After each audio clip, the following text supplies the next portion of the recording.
Hi, welcome to I Tried to Eat My Phone. I am Karen Jaworski, and I'm joined today by my good friend Scott.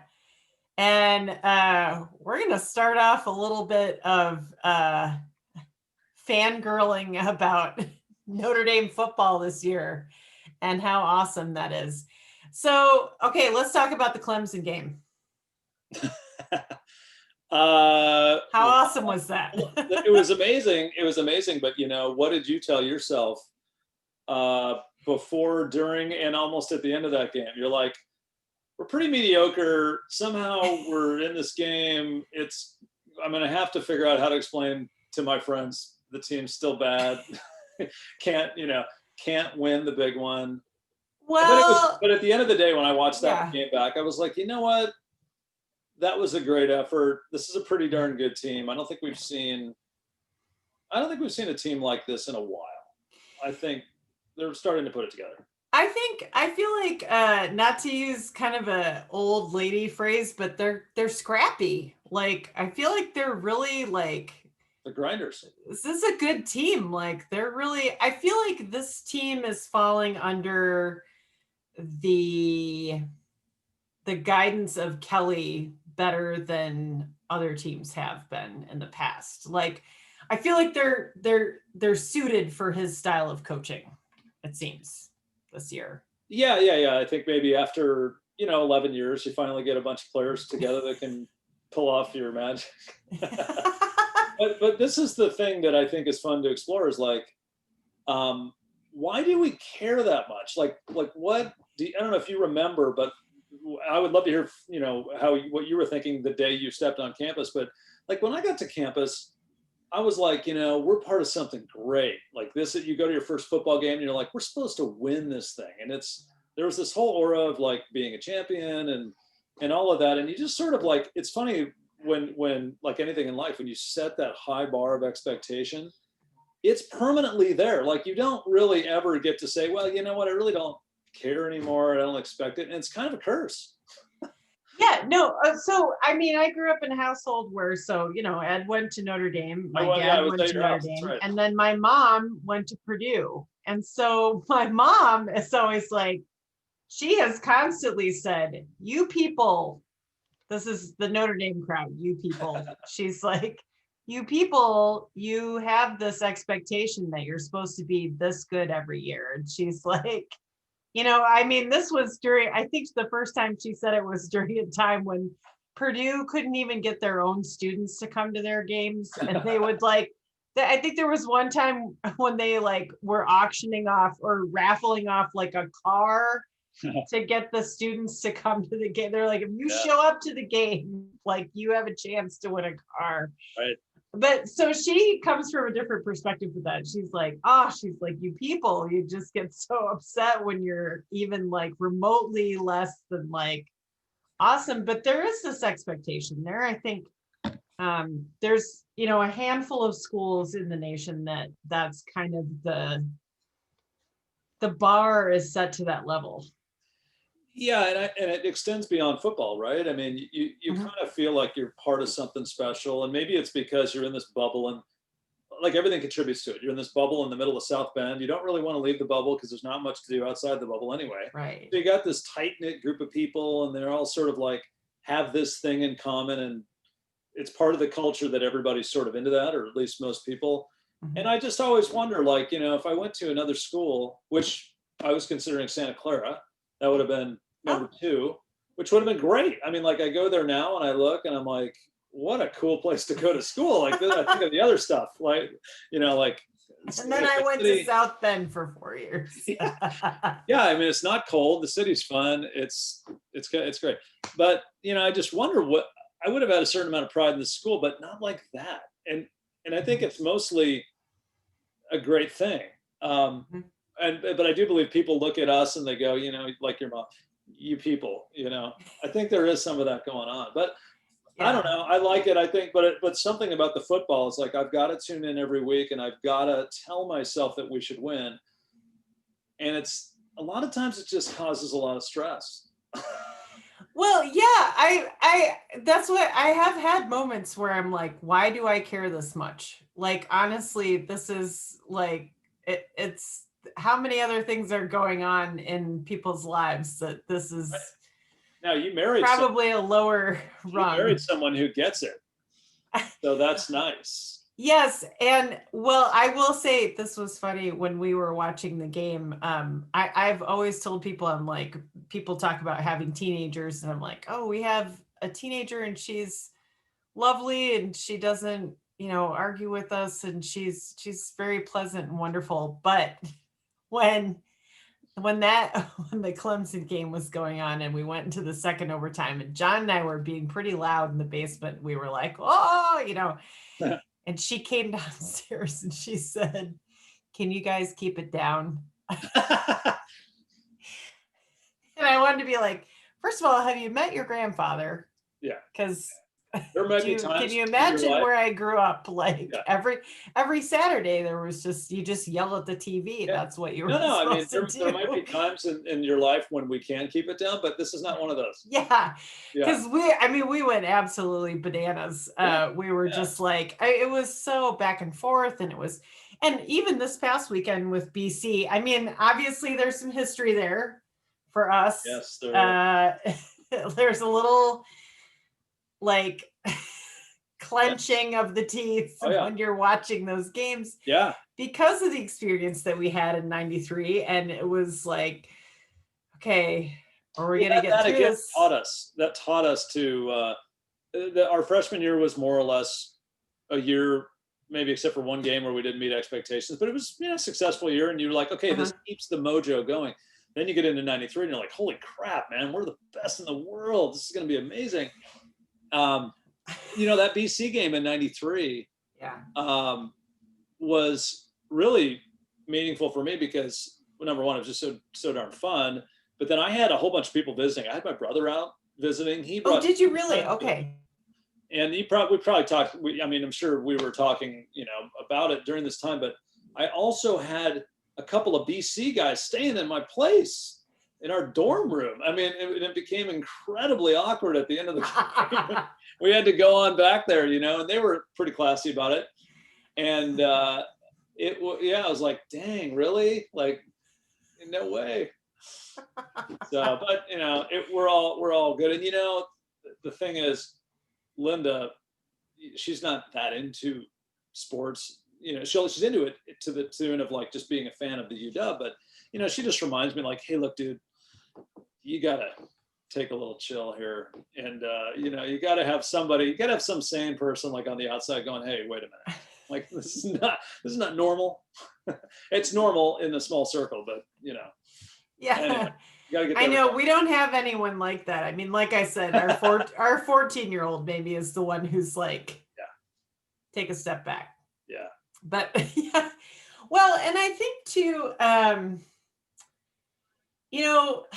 when I think back to the times that we were there and, the years that we had, the Holtz coaching years and then the ups and downs that we've had since then, with coaching and, and the teams. Coach Boop. Yeah. Yeah. And there's been a lot of ups and downs and we haven't kind of maintained. I mean, when you think back to like, there was like 66, 67, 73, 88, like those were kind of all the big years for Notre Dame. And then we kind of went into this lull for a little bit. Yeah. There's one or two per decade. And then all of a sudden you go 20 years with not much going on. Right. Yeah. And I wonder, what do you think about like, in terms of this year, not to sound like Shifu, but is it a tainted win? Like, it's a different. Yeah, it definitely is. Yeah. And actually, they didn't have Trevor Lawrence. I do believe as long as we're talking, records and stats and wins and losses, I think if they got a week off. If they don't go down to North Carolina and win big, we're going to get killed against Clemson the second time. I don't think we can get away with two of those in 1 year. And I do think we squeaked by because they weren't all there. I mean, we're pretty good. We're pretty good. But there's something about college football totally changed in the years we've been gone. I mean, Yeah. The ability to recruit. Okay, if you're a high school phenomenal athlete, I had always heard that the reason you went to Notre Dame was because you got to be on TV all the time. Yeah. Now, you know, you're on TV wherever you are, and why wouldn't you want to go live in a place that's like sunny and 75 degrees all the time, or 80, and that's amazing, you know, campus and all that. Yeah, because they had an interview. I don't think it may not get much better than it is right now. I don't know. I know. No, I think, you know, I look at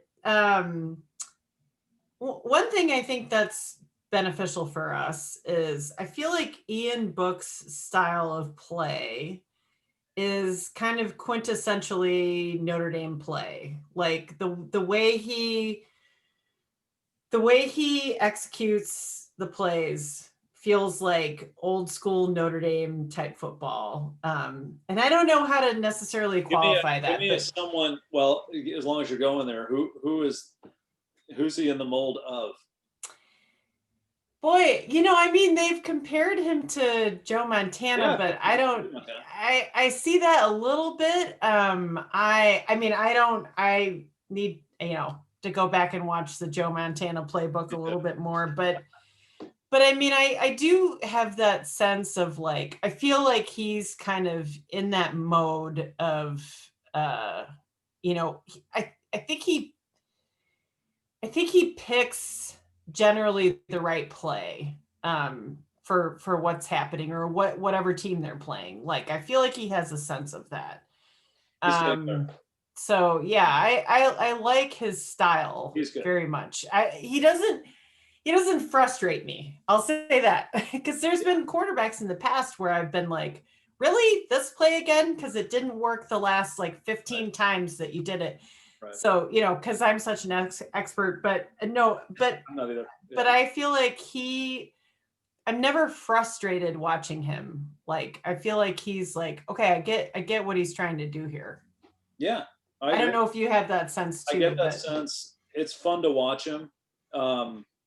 He just kind of likes to create, you know, go off the cuff.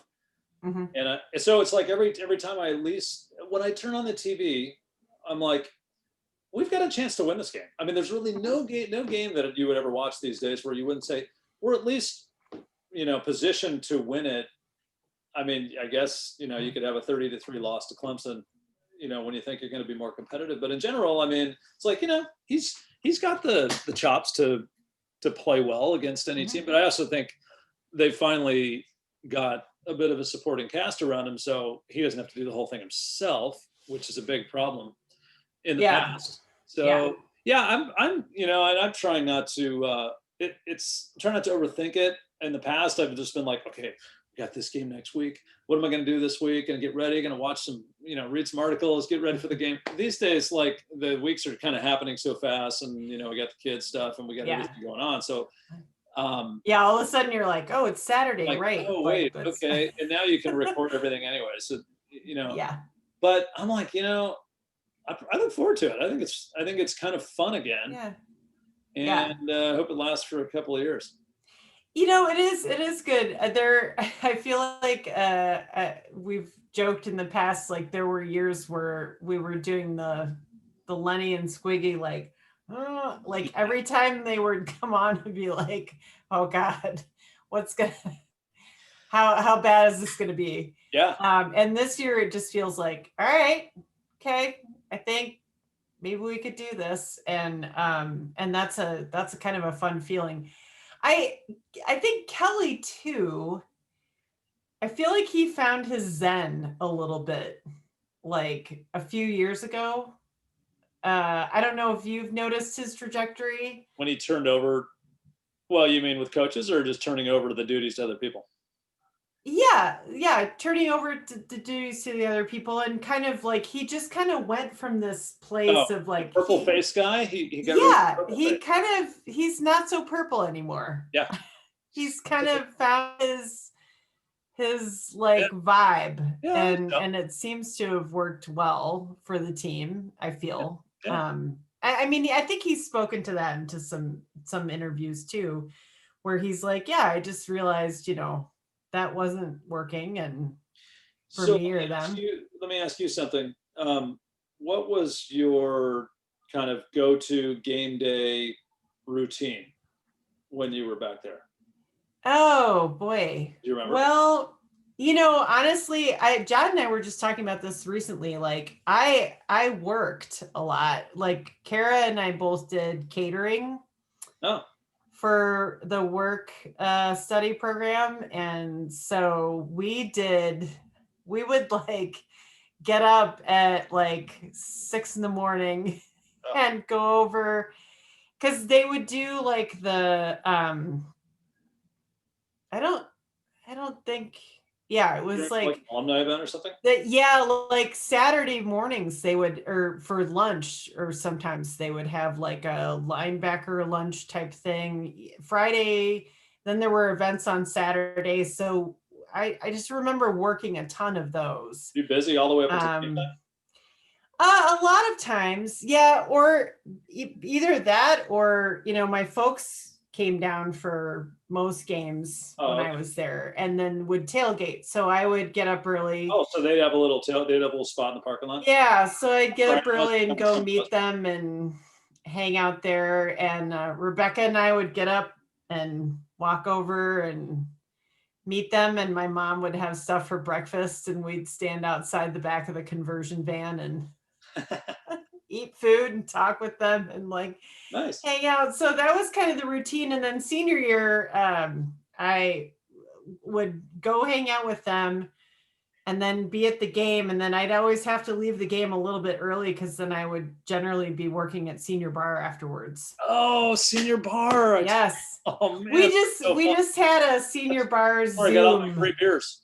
Yeah, we did Big Cat, Matt Lish.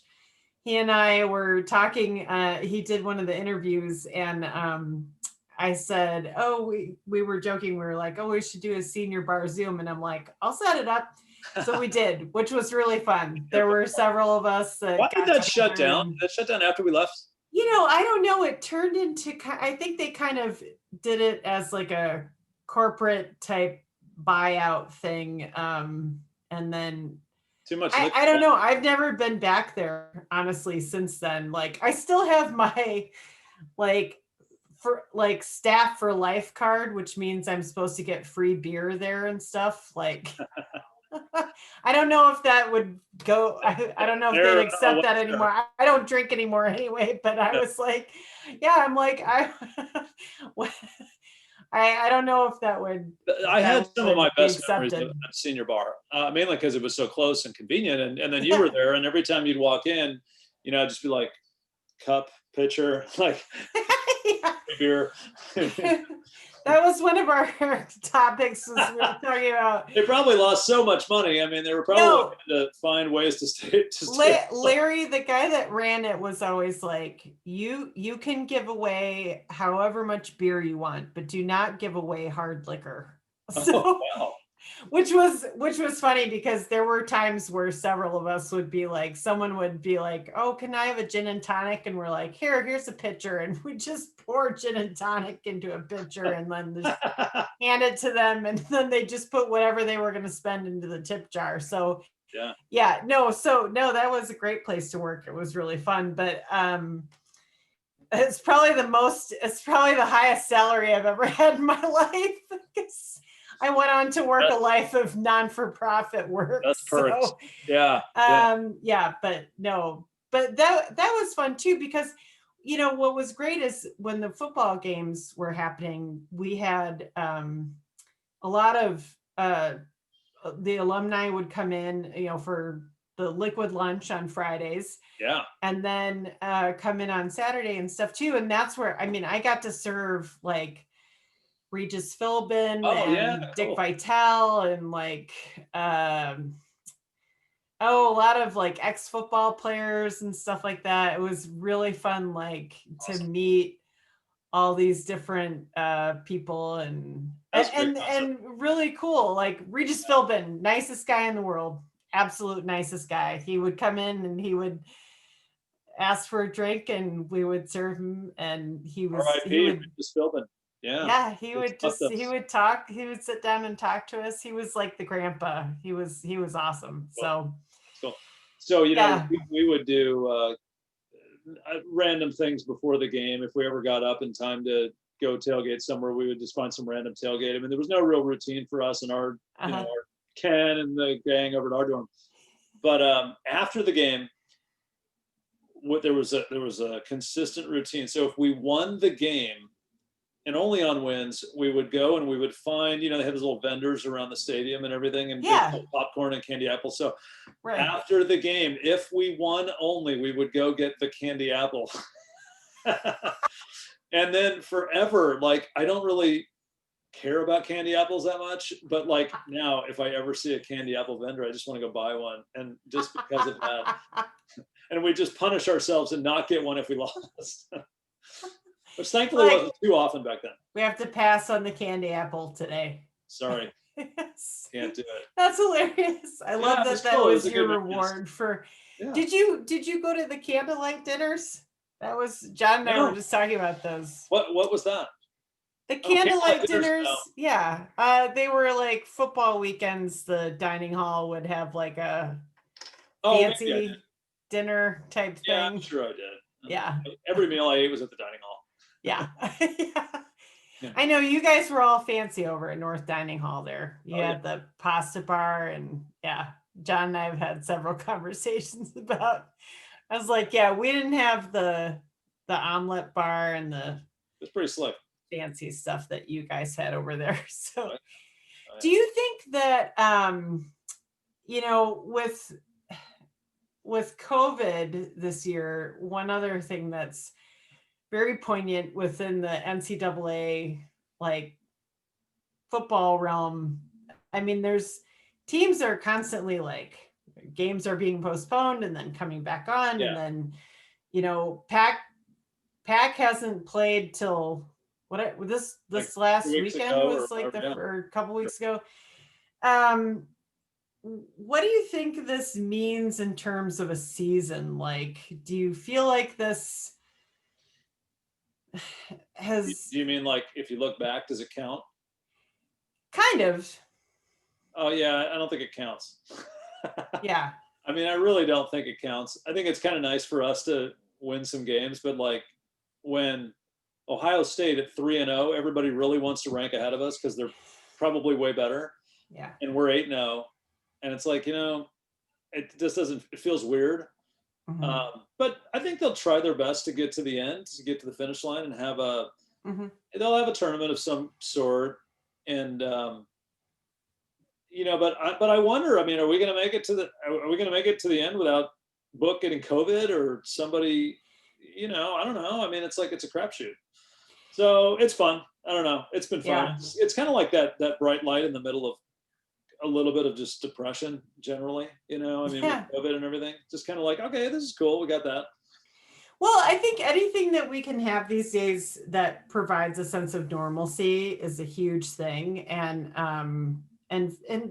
college football in the fall and NFL is massive. Like, that's a big deal. I will say it was a little cringeworthy when all the students rushed the field. Yeah, totally. Yes. Because I mean, we were excited, but as soon as they started going down in the field, John just stood in front of the TV and was like, COVID. Super spreader. It's like, but at the same time, I was like, heck yeah, we're rushing this field. Let's go. Right. I mean, I'm not going to rush because I don't want to get COVID, but you guys go. Just get out there.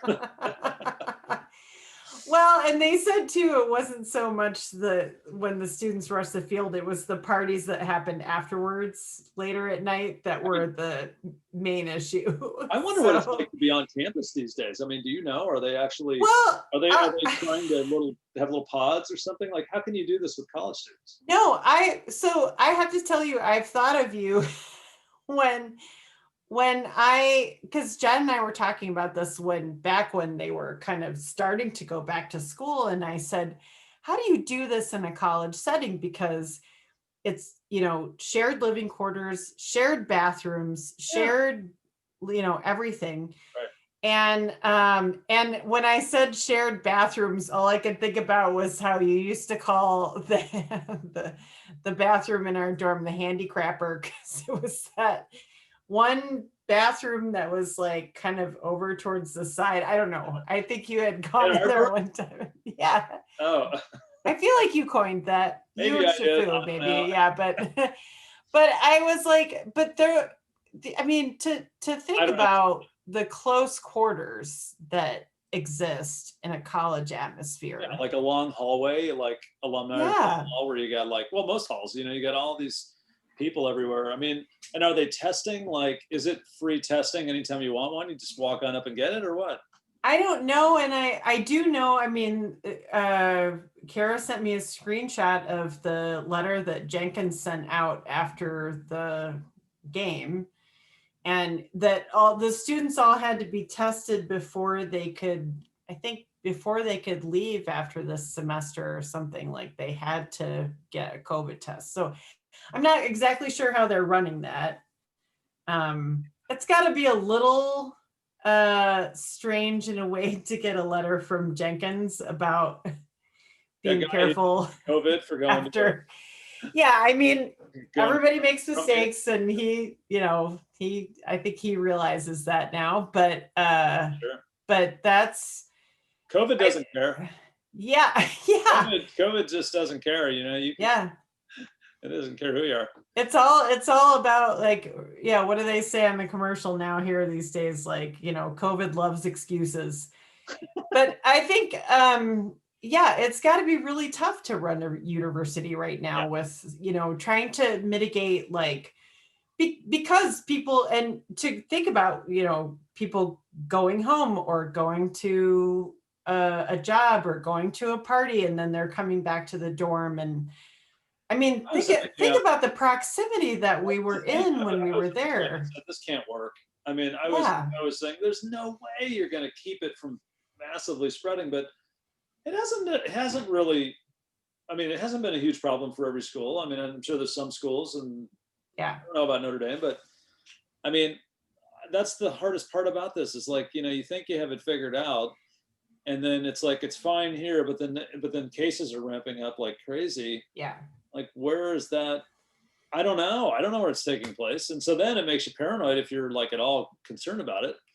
And, you know, we're masking up around everybody, and which we'll continue to do, but yeah, it's a really weird time. I mean, I don't know.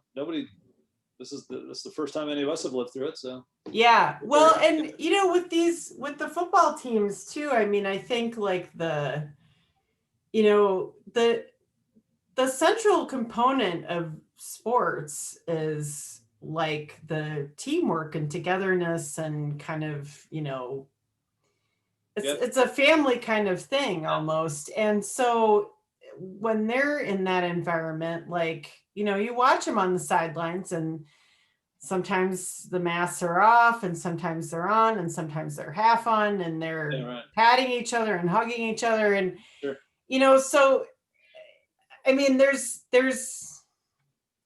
calculated risk in everything. And so you can just say like, well, we're taking a calculated risk here, and this is our level of like risk tolerance, or this is our level of risk tolerance. And I think with sports, it's been really tough this year to kind of see, like, well, you know, a baseball season too. I mean, the MLB, like, they were really struggling for a while. A few teams had some outbreaks, and you know, it's really tough to kind of, in an atmosphere that basically exists on the idea of being kind of together.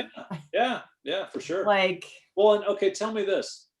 How does Trevor Lawrence get COVID and no one else did? How is he the only one to get? Now, maybe there were, I don't know, I didn't hear about any other Clemson players with COVID. It's like, okay, here's the most important person in college football right now, and he didn't transmit this to any other player, much less like a really good player. I mean, like, does he hang around only with the really bad players? He has to hang around with the good players. How did this not transfer? Not that I want that, but I'm just like, how is that possible? The whole science of it is just baffling. No, it is. And I feel like it's just one of those things where it's like, well, did you just happen to be around that person for that much longer, or did the particles just happen to go your way? Or, and you didn't somehow hang around other players and give it to them. That is so crazy to me. But, because I mean, you hear some teams where it spreads like wildfire, and then other teams there's like 2 people that get it, and that's it. And you know they're probably doing the same thing, but so yeah. Give me your prediction for how this season ends up. I actually feel I feel pretty confident. Like maybe we could do something cool at the end of the season. I could see us beating Clemson again. I totally get where you're coming from in terms of like. So do we get into the playoff? Do we win a game in a playoff? I think so. Really? Wow. Yeah. All right. But maybe I'm on my like life is positive post-cancer kick. So nothing wrong with that. None of this matters anyway. Right. So, not relevant. Oh no, it does. It still does. Yeah. I like that I'm at a point where football matters again. Yeah, that's right. Oh, that's good. Actually, that's a good way to think of it. Yeah. I think we win the rest of the games. I think we get to Clemson and we lose, but maybe it's competitive enough that we squeak in. Yeah. Out to a playoff. And then from there, I just don't see how we win any more games. I do think they need to. Run, I'm going to feel good about it. Yeah, I do think there are some things that they need to hone in a little bit on. There's a few plays that I'm like, okay, this play again, and it's really not working. But yeah, But there's an attitude there. Like you see some of these young guys, like Kyron Williams. There's an attitude there that I don't remember seeing for some time, especially out of a young player. That's kind of what I meant when I was saying they're kind of scrappy. Like I feel like they're really into it. Like I don't feel like there's a lot of apathy. Where I in other years I've felt like there's been some players who I feel like are they just like whatever. But like I just felt like people were kind of phoning it in sometimes. Sure. And that's a jerky comment from someone who's watching from the couch. You're funny, dude. But yeah, I feel like this year I just get this feeling of like kind of tenacity from some of these guys that has not been there before, or at least in the last couple of years. Yeah, and so another just really interesting debate is the whole Kelly. Is he a coach? Where does he rank in the ranking of great coaches? And it's like I've not been a Kelly fan. I wasn't for a while. More recently, I'm looking at, okay, you get 10 wins 3 years in a row. You're talking about doing it for a 4th year. Is that right? Was it 17, 18, 19? Anyway, you're kind of on a run here where you haven't seen too many coaches do this at any place. So I'm like, all right, the guys, and I wouldn't want to like, you wouldn't be at a point where you'd be like, okay, he didn't win a championship, so let's just get rid of him and start from scratch. Like you would never, ever do that. So he's kind of the guy. And whereas like I thought 5 years ago, I was like, okay, here we got to start it over again. Yeah. I would have said, get rid of the guy.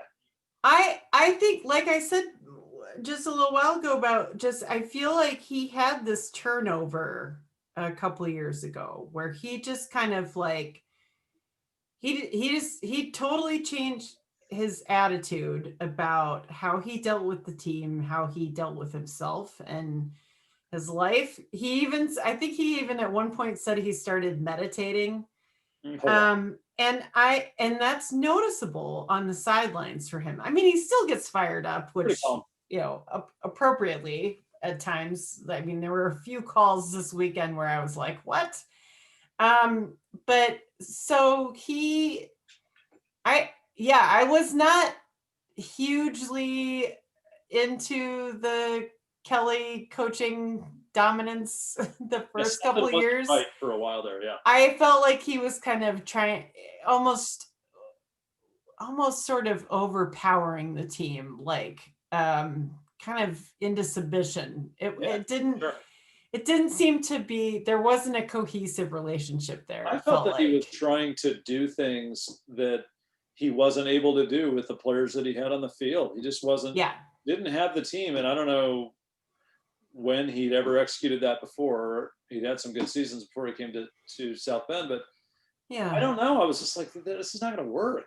Yeah. But now it's like, it kind of works. So I think, I think he's keep him around, pay him, Yeah, I think he's found his groove, and there's some simpatico there. I do think, I will say, it has got to be one of the toughest things in the world to hop into the Notre Dame football coaching position. Like, I mean, that is. It doesn't sound fun. Yeah, the expectation there from the fans, from the university, from the world, from the networks, from I mean, I would rather, well, actually this sounds weird now, but I'd rather be president of the United States than be the coach of the Fighting Irish, because it's the pressure there from the alumni and the staff and the school and everything has got to absolutely be just weighing. But the alumni, don't you think the alumni have been humbled in maybe a way that they hadn't been until, I don't know, the middle of Charlie Weiss? It's like it took a while of getting beat on, Right. And now the alumni that are the old alumni who were, the alumni when they look back to the 60s, they're gone now. So now it's not for the alumni. But I mean, like, really know mediocrity. So you can really impress me pretty easily with 10 wins. Weiss was the sickle that sort of took everybody down to like cut us to the core and was like, okay, we possibly suck. Do you remember, like, this is going to sound bad, but do you recall the, I don't know what game it was, but it was about in maybe what was he, around 5 years, maybe year 4 of Charlie Weiss. Mm-hmm. And with that game when he was on the sidelines with us and he was turned the other way and a dude came in and took him out at the legs, and he just crumpled like he didn't have legs. Like he was an inflatable leg guy or something, like one of those deals that just bounces back up, but he never got back. I was like, this is just a perfect sort of metaphor for what is happening right now. It's just like, I know. There were good expectations for him, but I don't feel like he never quite had the personality that I think was strong enough to hold on to, that role. And you have got to come in and, and I think too, the other thing that is. Sorry, Natalie was just poking in. Oh, that's fine. Hi, Natalie. You quickly say hi. Natalie makes an appearance on all my Zoom meetings. Here she is. Hi. Hi. How are you? We're just talking about Notre Dame football. Are you a fan, or do you care? I don't really care. I kind of do. That's really okay. You know what? Much. Yeah, Bridget and Maria feel about the same way. Yeah, I don't. They tolerate it. Yeah. We're actually filming a podcast. Really? Yes. Yeah. Wow. It's very exciting. Natalie, your hair's getting so long. I love it. Yes, thank you. Very nice. It's COVID hair. COVID hair, yeah. Yeah. That's good. I aspire to your hair. I'm working on it. I like it. It looks good. Thanks. Yeah. I know it looks a lot different than the last time you saw me, huh? It looks good. Yeah. I have a little party in the back going on here. I'm not sure what to do with that, but yeah. A couple weeks, just like it. I know. It's so nice. Yeah. Thank you. Yeah. Okay. Yeah. Good job. Let me.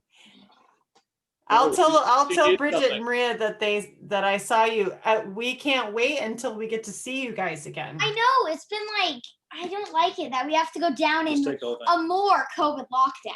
And no kidding. I gotta hunker down for 4 more months maybe, and then we're out.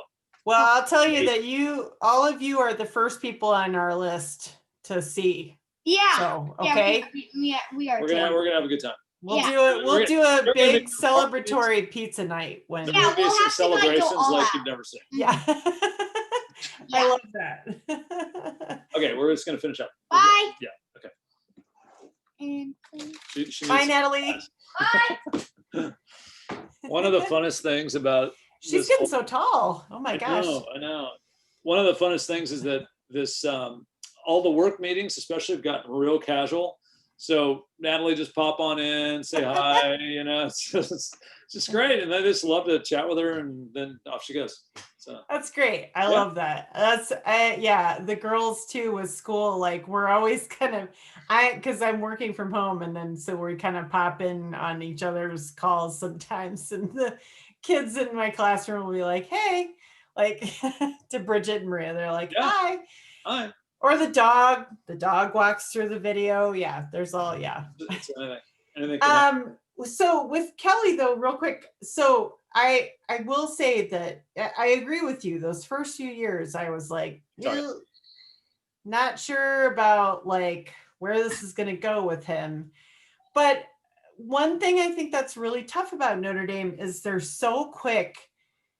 There have been times where I feel like they were really quick to dismiss somebody. Like they were like, and nope. And that's got to be really tough. I'm glad they didn't do that with Kelly, because I think it took him a few years to kind of move into the role. And I feel like he's doing that now. I was laughing at the end of, I think it was at the end of this game this past weekend. The commentator on the sideline at the end of the game, she said, "Oh, congratulations, this is your 100th win at Notre Dame." And he was like, he looked shocked. Like he was like, "Oh, all right." Yeah. And then he was like, "Okay, great." And then it's like was like no big deal, but he was kind of like, "Oh," like he didn't. Well, what he said, I listened to a press conference or something, and they referred to that, and he goes, "Yeah, I was about to say it felt like 100 years." but in a way, doesn't it feel like 100 years ago that we had Weiss or Davey or Willingham? I mean, that feels like our old life, almost. I don't know, and it wasn't actually that long ago, but man, I mean, it's night and day. So yeah, I'm like, hey, let's keep it going. Let's try to keep this band together as long as we can, because maybe it doesn't get any better than this, but this is pretty good. Yeah. So I'm happy. I'll take it right now. I mean, it's fun, and that's the whole point. Like, it's fun to watch them, and and fun to see what they're doing too. I think the program itself has flourished like in the last 2 or 3 years, and really kind of come back into that moment of like, okay, like where you have some faith in what's going on, and I love that. So who was your favorite player from the old days? Did you have one? Oh, I was just okay. So one of the interviews I did was with Randy Kinder. Oh yeah. And because he was in high school with me, he was a year behind me, and we were talking about his experience there a little bit when I was interviewing him. But one of my favorite players of all time, and actually there's a good documentary coming about him, is Demetrius DuBose. Oh wow, yeah. And there's only around for 1 year with us, right? Yes. Yeah.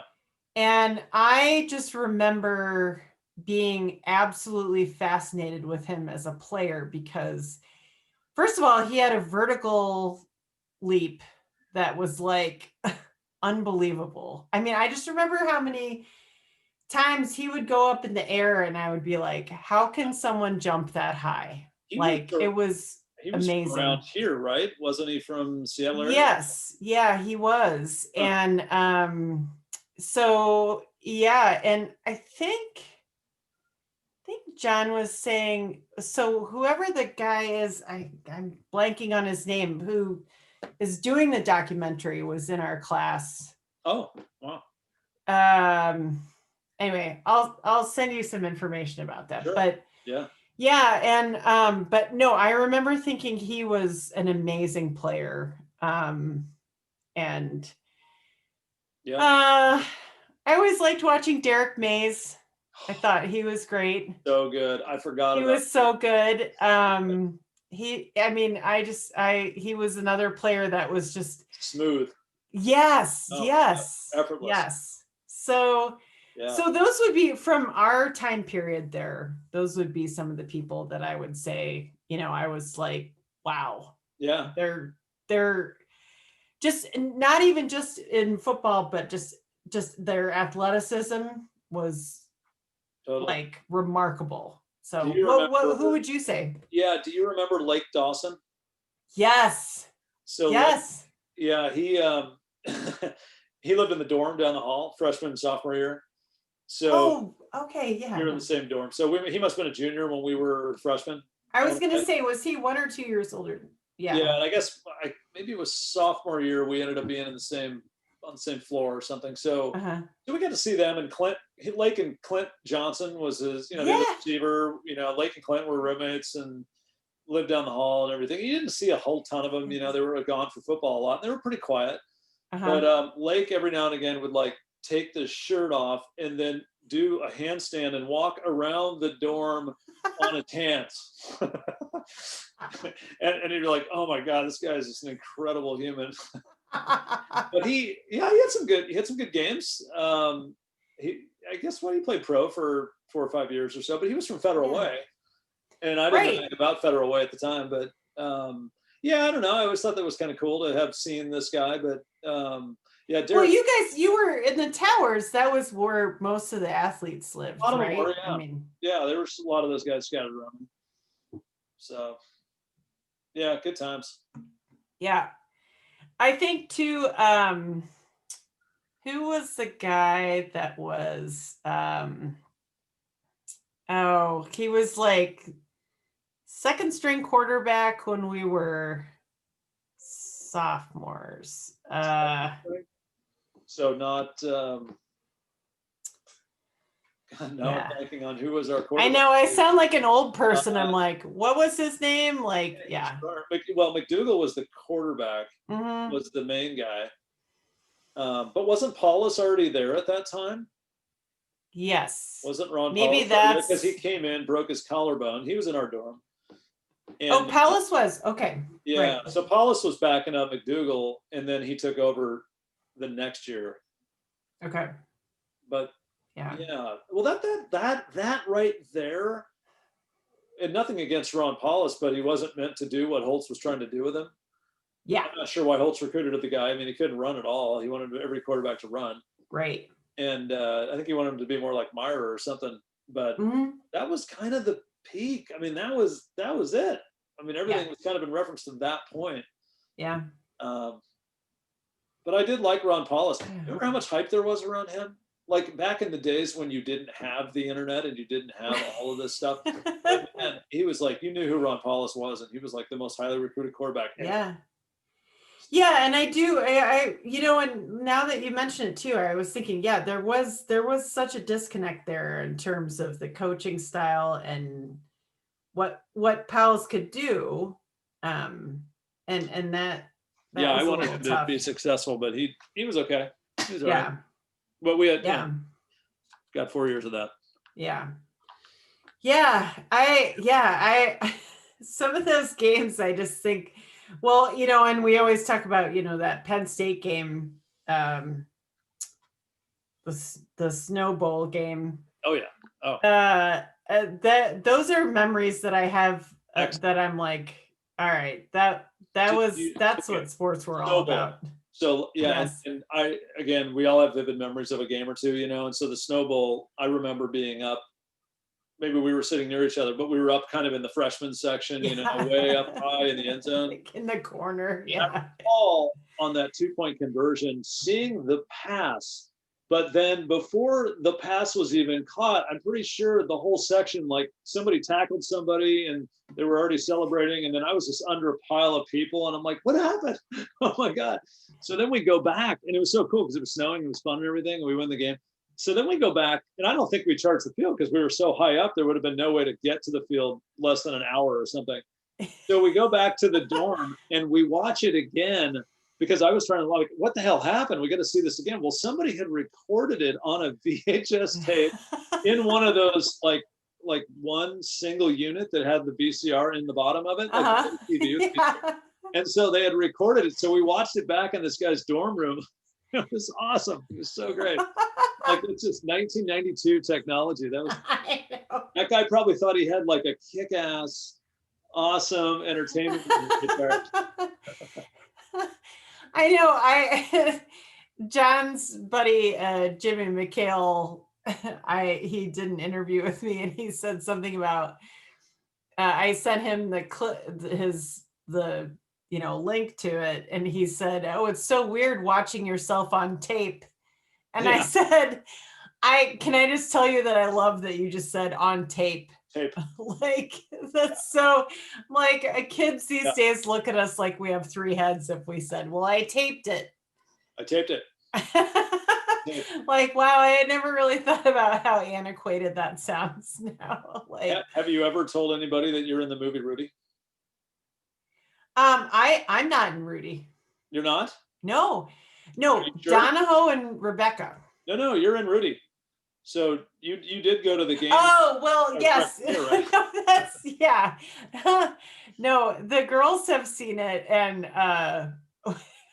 like there you are. Like you're yeah, right there. That's what John's like. Did you know Mom and I are in this movie? Like I when they were filming that movie, we the day that they were filming all over campus, my dad and I had walked over to God Quad to see the band step off from the dome. Yeah. And there were, they used to have like the Knights of Columbus and those groups used to have like barbecue stands out there, like so people could buy stuff. Well, they had a fake one set up as part of the movie set. And my dad walked up and tried to order something. And he was like, "Oh, do you have any bratwurst?" And they were like, "No." And then he realized, he was like, oh, sorry. Like, was part of the movie set. Like we were walking, like, I mean, they had cameras and we were like walking there. That's so good. But Dad, John was like, "Hey, your dad was, on camera," and the girls are like, like they don't care. They were more excited about Donahoe being in it. So that's pretty cool. What was he? One of the guys? Was he like a extra in the dining hall or something? Talk about who would you put in a movie that takes place in the 60s and 70s, yeah. Like Donahoe, no, he's in a scene. They walk through the locker room when they're getting ready for a game, and Donahoe's putting stuff away in like the lockers. Oh, sweet. I'm going to watch it again.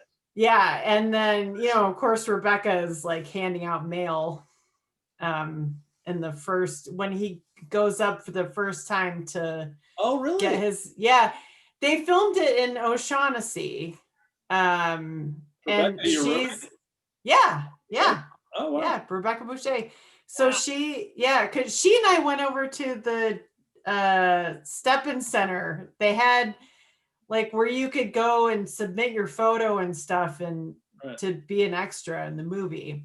Okay. And Kara and Rebecca and I went over and they picked Rebecca. And so she went, and so when you watch the movie, like the first time he gets mail, all right. She's in the background in the mailroom, and she's like, and she literally made a point of like leaning out of the like, it's like one of those like what do they call them, Dutch doors, like a half door. And she makes a point of like leaning way out so you can see her. Oh, she's like talking to people in the background. So. It's so weird about time and what it does. Like, I knew that. Like, there's no way I could have known that, but I don't remember it. And I'm a little bit concerned. So I'm going to have to go watch that again. Okay. So you got to go back and watch it. And then, the first time he goes to get some mail. All right. She's right behind him, and she like leans out the window to like talk to people, and you can see her back there. And I just remember it was a big deal. She made like $90 or something for doing that, and she used it to buy Christmas presents for her family that year or something. And it was like, it was such a big deal. We were like, oh, and yeah. So that's awesome. So yeah, that was pretty cool to have that filmed while we were there. But yeah, so many good memories. I heard that I don't know if this is true. I heard the Clemson team watched Rudy the night before the game. Did they? Really? I was like, oh, we're in serious trouble. I'm just glad we didn't wear green. I was worried because no more green ever. No, I know. I was worried about it because John and I were texting each other. He was at work a couple days before. He's like, I'm seeing stuff about them asking students to wear green. He's like, this is making me nervous. And I was like, yeah, that worked one time. Yeah. One time when it was Joe Montana there. That's the only time it worked. Like, stop doing that. Not a good idea. Like, no. Never works out well. No, the only time you would want to do that is if you just started incorporating green into the normal rotation. So like every other game was green, every other home game was green. Well, that's cool. You can do that, but no, don't make it a special. It's like the Trojan horse thing. It's like, okay, so you haul out the Trojan horse once and that's a big surprise. But if you keep doing it every year, it gets old. Then like, you forget to get inside the bunny. It's not doing anything. Inside the castle. So we were like, if they wear green, we're totally losing. So when they came out in their regular uniforms, we were like, oh, thank God. Exactly. So thanks, Scott. This is super fun. That's a good time. I got an hour out of that. That was pretty good. Yeah, no kidding. I know. Thanks.